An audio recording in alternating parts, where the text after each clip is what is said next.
Everyone, welcome to AG tutorials. अभी हमारे 2-3 तो आई थिंक सो वीडियोस हो चुके रहेंगे ना। आज भी हमने सोचा है कि 10th के भी बोर्ड्स नजदीक आ रहे हैं। Algebra geometry is like a topic जो सबको कुछ ना कुछ डिफिकल्टीज देता ही है। सो आज हमने चैप्टर चालू किया है दैट इज प्रोबेबिलिटी अलजेब्रा का। आई थिंक सो सबको पता रहेगा प्रोबेबिलिटी का चैप्टर के बारे में। सो प्रोबेबिलिटी मतलब क्या होता है? प्रोबेबिलिटी मतलब पॉसिबिलिटीज। ठीक है, अगर समझो मैंने एक कॉइन उड़ाया तो क्या हो सकता है? हेड या फिर टेल। हम लोग उड़ाते ना, गेम खेलने में भी हेड आएगा कि टेल आएगा, देखने के लिए कि हेड आया कि टेल आया। सो वन कॉइन का प्रोबेबिलिटी क्या होता है? That is sample space. क्या पॉसिबिलिटी कितने हो सकते हैं? दैट इज हेड या टेल। तो ns हो जाएगा 2। और समझो अगर हमने दो कॉइन उड़ाया तो क्या होगा? दोनों हेड हो सकता है, दोनों टेल हो सकता है। पहला वाला हेड, दूसरा वाला टेल, और पहला वाला टेल, दूसरा वाला हेड। मतलब ये 4 पॉसिबिलिटी हो सकती है। मतलब H head head, tail tail, head tail and tail heads. मतलब एक कॉइन तो हेड टेल, 2 कॉइन तो वहां पर 4 पॉसिबिलिटी, दोनों हेड्स, दोनों टेल्स, पहला वाला हेड, दूसरा वाला टेल, पहला वाला टेल, दूसरा वाला हेड, ऐसा। मतलब ये हमारा फॉर्मेट है। अगर हमने 3 कॉइन उड़ाया है तो 3 कॉइन लिखने का एक ट्रिक है। पहले क्या करो, तीनों को हेड लिख दो। Okay, head head head. फिर 2 हेड लिखो और लास्ट वाले को टेल डाल दो। फिर वो टेल को मिडिल में ले, हेड टेल हेड। फिर वो टेल को पहले ले, that is first, tell head head.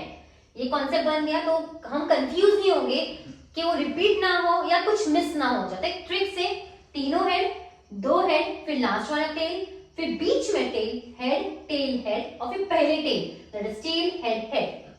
अब जहां जहां पर हेड है वहां वहां पर टेल डालो, और जहां जहां पर टेल है वहां वहां पर हेड डालो। तो हेड का हो जाएगा टेल, हेड का हो गया टेल, हेड का हो गया टेल, हेड का टेल, हेड का टेल, टेल का हेड, देन अगेन हेड का टेल, टेल का हेड, हेड का टेल, अगेन टेल का हेड, हेड का टेल एंड हेड का टेल।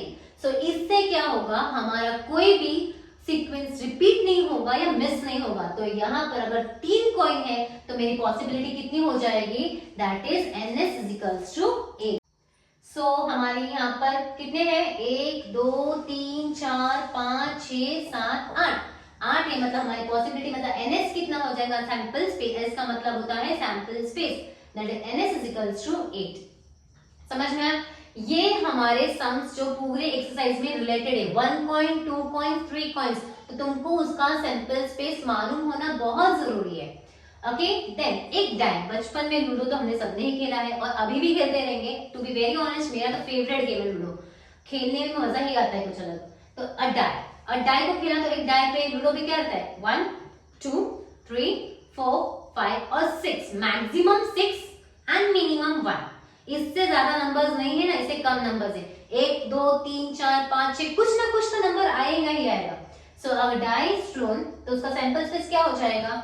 1 2 3 4 5 6।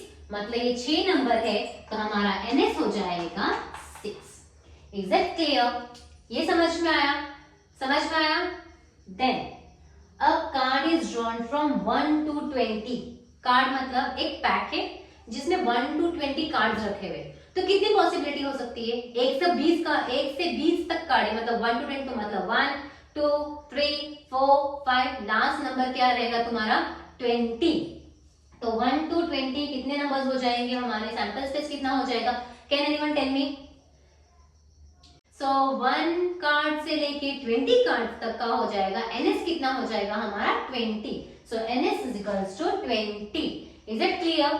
अब उसके बाद दिया है कार्ड का एक कॉइन और एक डाई। तो क्या हो सकता है? एक कॉइन को उड़ाया तो हेड आ गया, और एक डाई को उड़ाया तो हेड आ गया, तो उसके साथ 1 आ सकता है, हेड आएगा उसके साथ 2 आ सकता है, हेड आ गया 3, हेड 4, हेड 5, हेड 6। मतलब h1 h2 h3 h4 h5 h6, ये हेड के काम हो गए। फिर अगर हेड आ सकता है या फिर टेल, सो T1 T2 T3 T4 T5 T6, ये हमारा हो गया टेल्स का। सो यहाँ पर H1 H2 H3 H4 H5 H6 T1 T2 T3 T4 T5 T6। सो हमारा यहाँ पर पॉसिबिलिटी कितनी हो गई, दैट इज ऊपर के 6 और नीचे के 6, that is equals to 6. So NS will be 6, ऊपर का नीचे का 6 कितना हो गया, दैट इज सीखा प्रोबेबिलिटी के बारे में, उसका सैंपल स्पेस कैसे निकालते हैं. और इस टॉपिक के लिए odd even number and prime numbers मालूम होना जरूरी है, जो हम लोग नेक्स्ट लेक्चर में देखेंगे. ऑड इवन प्राइम एंड ये जो हमने सिखाया है वो ही उसको अच्छे से देखेंगे. तो please comment what you want on what topic. So please comment, like, share and subscribe. Be in touch. Bye bye. Take care.